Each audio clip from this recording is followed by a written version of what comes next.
Voilà, tu me vois à la télé, on ne se connaît même pas. On ne sait même jamais. Tu m'insultes jusqu'à tu me maudis. C'est quel le problème que tu as? Pose-toi la question. Est-ce que tu n'as pas provoqué ça? Est-ce que tu dis dans ton secret, tu es en train de dire l'homme de Dieu, moi aussi j'ai l'esprit de Dieu, va le faire toi.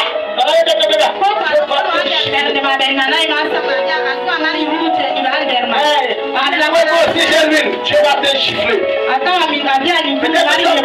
Le nombre chapitre 12, la Bible, chapitre 6, la Bible déclare que Aaron, Myriam ont murmuré contre Moïse. Dieu a dit que onction et onction se dépassent. Il y a des grâces qui se dépassent.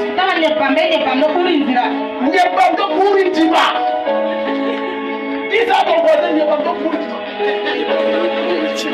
même si je ne connais pas la langue, il a compris. Amen. Amen. Des choses que tu as transportées, ça évite de transporter. Tu prends le nom de nom que Dieu, tu mets dans la boue. Quand vous voyez, tu sors des grands personnes. Judas! Maintenant, Judas, Jésus a dit quoi? Jésus a dit que le scandale de celui qui va me livrer là, peut-être ne le sait pas. Ça, c'est Jésus qui a dit. Parce que ton jugement n'est pas seulement terrestre. Même dans l'autre, là, il va te juger.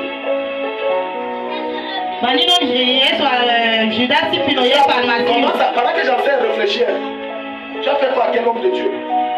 Alléluia. Alléluia. Allons consulter Moïse. Allons y nombre de sa partie spéciale. Consultons Moïse. Non, vraiment, moi, j'ai l'esprit de Dieu, il va faire quoi? Il est quoi? Je suis quoi? Un jeune pasteur, il y a un autre pasteur prophète comme ça. Pendant que le gars est en train de prêcher, l'autre dort. Il dit, je prêche, tu dors. Prends l'épithet. Passe-toi. Ça va le bénir, papa, pardon. Père, tu fais de la donne de la consécration.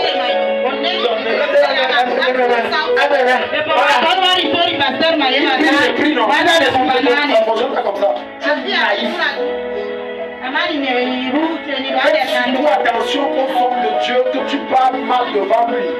Et il ne dit rien. Parce que tu n'as pas de sentence que Dieu va révéler ses grâces.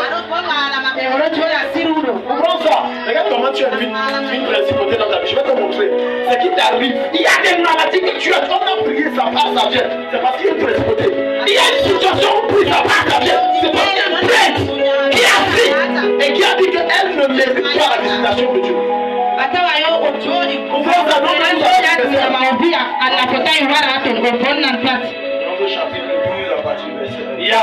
il y avait Aaron parlait contre Moïse. Il faisait quoi? Il parlait contre Moïse. Myriam était quoi? Prophétesse, femme de Dieu, pasteur si tu veux.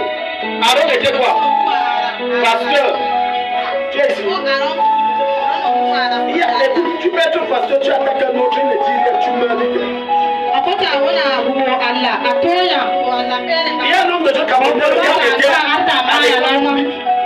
et tu plais les conjures. Et c'est le pasteur qui sont bien, toi tu vas faire parole, laisse-nous ça, tu dis que tu pries Dieu. Ça c'est d'autres étudiants pasteurs qui parlaient à d'autres étudiants pasteurs. Il a dit que fais attention petit. Ne crois pas plus jeune que toi, fais attention. Oh, faut regarder les petits qui sont nés hier, il nous manque le respect. L'autre pasteur est parti se coucher, il a vu l'ange de la mort passer. La même nuit c'est revenu, il a dit passe au pardon, je te demande pardon.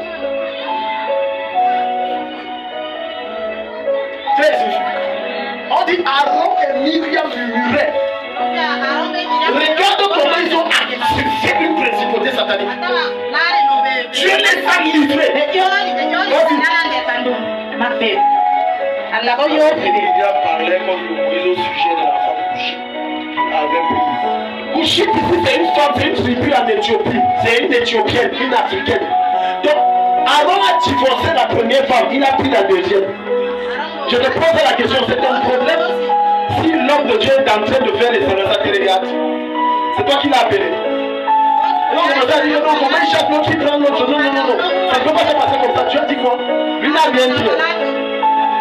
Moïse était très calme et patient. Ça veut dire qu'il n'avait pas la parole facile. Il parlait très peu. Et même quand Dieu l'a révélé que voilà ce que tes frères disent à ton sujet, il est resté calme. Regarde ce que tu as dit. Regarde. Continue. Là, il avait mis une femme couchée. Yeah. Il dit, est-ce seulement par Moïse que l'Éternel parle? Moi, si j'ai la vision, regardez quoi. J'ai la vision aussi. D'abord, je vois même plus que lui. Lui, il a même pris à un niveau là, mais tu n'as encore montré. Tu comprendrais que le gorille ne sera, le singe ne sera jamais le gorille. Le gorille est le gorille, le singe c'est le singe. Ton onction peut dépasser pour ton père, mais l'autorité de ton père éteint ton onction. Amen. Ce sont des lois, c'est comme ça. Je répète, ton onction peut dépasser pour ton père spirituel, mais l'autorité que Dieu a donné sur toi, à ton père. Il dit, ton ministère se fait, ça se fait. Il fait même pas les prières, il déclare ça bien. Quand tu n'as pas les connaissances des choses spirituelles, c'est pour ça que beaucoup de choses sont bloquées dans ta vie. Parce que tu prends la vie avec une telle légèreté.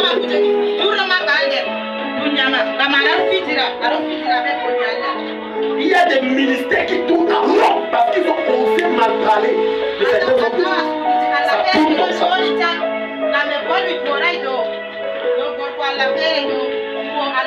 Regardez ce que ces ignorants disent. Il dit que mais Dieu aussi nous parle, non? Que Moïse est quoi? Il est qui? Oui. Allons-y. N'est-ce pas aussi par nous qu'il parle? N'est-ce pas aussi par nous? Oui.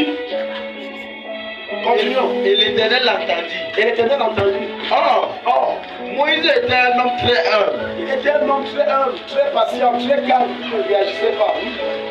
Plus qu'aucun être humain sur la surface de la terre. Waouh, continue. Soudain, l'Éternel dit à Moïse, à Aaron et à Myriam, sortez-vous trois. Convocation dans la tente, oui. vers la tente de la rencontre. Le jugement va tomber. Ils sortirent tous les trois. L'Éternel descendit dans la colonne de nuée. Oui. Et se tint à l'entrée de la tente. Il appela Aaron et Myriam. Qui s'avançaient tous les deux. Il dit, écoutez-moi, écoutez bien mes paroles. Il a dit, vous Dieu la tenez-vous ici. Écoutez mes paroles. Lorsqu'il y aura un prophète, parmi vous un prophète, c'est dans une vision comme moi l'Éternel. Je me ferai connaître à lui. C'est dans un songe que je lui parlerai. Il n'en est pas ainsi de mon serviteur Moïse. De mon serviteur Moïse. Il est fidèle. Dans toute ma maison. Il est fidèle. Donc avant de te lever et de parler mal de tel serviteur, tu connais les sacrifices que tu fais. Toi tu fais le sacrifice là. Quelqu'un qui a vendu sa vie à Dieu et tu oses parler.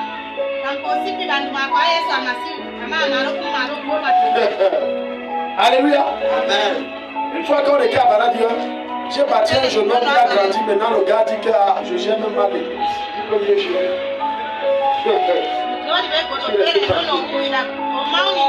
Aujourd'hui, demande mon ce gars aime. Je ne motive pas les gens. Alléluia. Quand tu m'attaques, ça c'est entre toi et Dieu. Alléluia. Parce que si je me défends, ça veut dire que je me suis appelé moi-même. Mais si c'est Dieu qui m'a appelé, pourquoi je me défends? Je me défends. Amen. Aujourd'hui, tu es où? Comme ça. Tu es ici. Pense. Quel est l'homme de Dieu que tu as salué? Quel est l'homme de Dieu que tu as loué jusqu'à faire ceci, dire ceci, jusqu'à même prier? Il y a ce qu'on appelle l'immunité diplomatique. L'immunité diplomatique, c'est quoi? C'est-à-dire que c'est un pouvoir que n'est-ce pas, le chef d'État ou bien une nation donne à son représentant de ne pas être atteint ou inquiété par la nation qu'il représente. C'est ça l'immunité diplomatique. Ça veut dire je suis diplomate, tu ne peux pas, même si je porte les armes, tu n'as pas le droit de créer ma voiture. Si tu fouilles, tu viens de violer les accords, tu viens de violer nos relations. Et ça va créer des problèmes. Chaque homme que Dieu porte en lui ce qu'on appelle l'immunité diplomatique divine. C'est pour ça que quand on vient me dire, quel homme déjà fait ceci, il couche les femmes, je dis, c'est pas mon affaire. Chacun gère ses oignons. Ma foi baisse, pardon, je ne veux pas ajouter à ma foi d'autres. Il gère sa part, je gère ma foi. Donne amen. Je te regarde. Je dis que c'est moi qui l'ai appelé, c'est moi. Non. Il a un problème, que c'est lui qui l'a appelé, j'ai avec lui. Voilà les choses qui produisent les principautés sataniques. Voilà ça. Demain, quand on va attaquer les causes, tu seras. Je viens d'introduire une des causes. La rébellion à la parole de Dieu. La rébellion. David a dansé jusqu'à devant l'Éternel quand l'âge est rentré. Venant d'Obed-Édom, il a dansé jusqu'à enlever ses habits. Il a dansé. La Bible déclare que sa femme Mika, fille de Saül depuis l'étage, l'a regardé, c'est lui avait méprisé. Tu vois, Dieu lit ton cœur. Dieu lit ton cœur. La Bible dit qu'elle le méprisait. Comment l'auteur sait si ce n'est l'Esprit de Dieu, puisque le livre de Samuel a été écrit par le prophète Samuel? Comment il sait?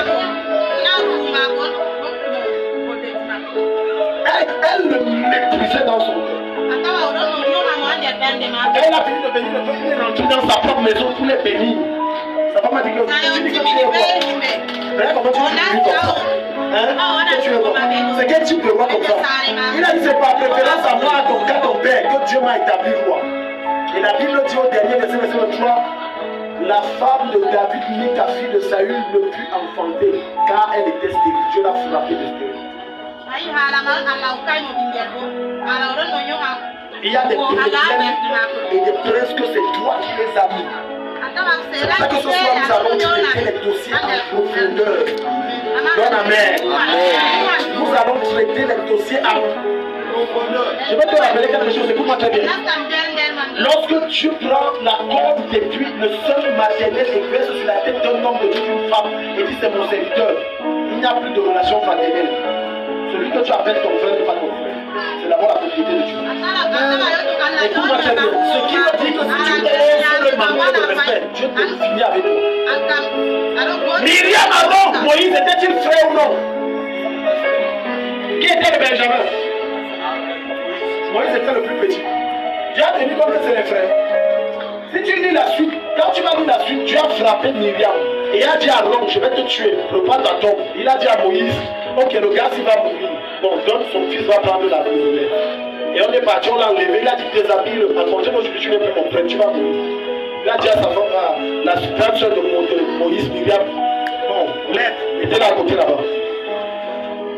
Un jour,